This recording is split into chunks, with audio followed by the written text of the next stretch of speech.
How's it going, everyone? In today's video, I'll show you on how you can change the default unit of measurement in Inkscape. So in order to do this, you actually have to set it onto your main document. So the first thing that you want to do is to head over to your project or document, click on File, and then you want to select Document Properties. In here, you can then see the document right here.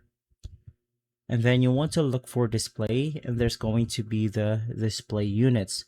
Obviously, you just want to click on this drop down menu, and then in here you can choose between cm, in or inches, PD, PC, millimeters, and pixels.